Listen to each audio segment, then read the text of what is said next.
Florida just launched a new task force to take on organized retail crime. The Attorney General of Florida, Ashley Moody, joins me now. Your Honor, welcome back to the show. Tell us exactly what you're doing to crack down on organized retail crime. What's the strategy here? Well, great to be with you. Thank you for inviting me back. You know, when I got into office, I realized what was happening in the big urban areas around the nation. And you had once great cities that were thriving and prosperous, becoming shells of their former selves.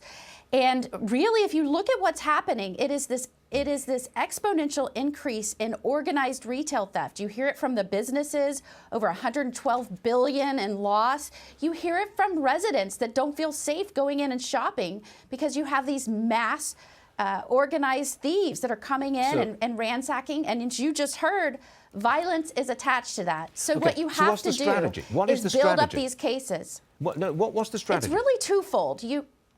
You have to build up these cases and charge RICO and organized retail theft. And the way you do that is engage with not only the retailers who will trust you to give you the information and work with you, but you also have to engage with your local law enforcement and make sure you're getting the boosters. And here's where the problem comes in. The boosters are the thieves that go in and take everything. And as you move up the ladder, the organizations ultimately sell millions of dollars in items.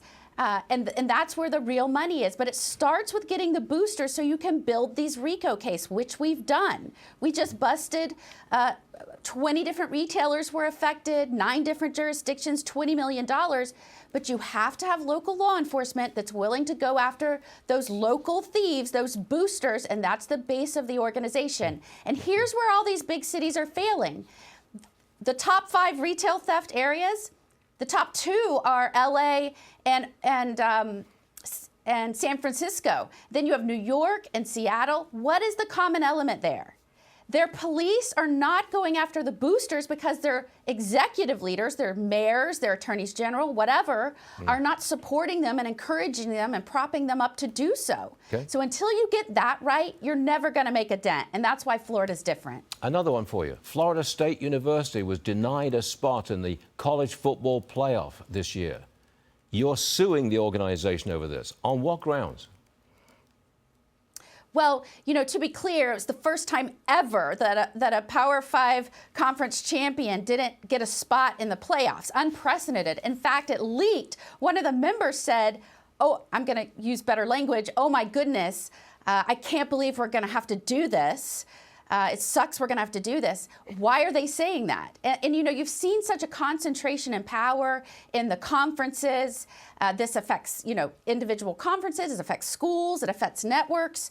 And so we haven't sued anyone. We've just started a pre-suit investigation. We've sent a civil investigative demand asking for things from the National Playoff Selection Committee.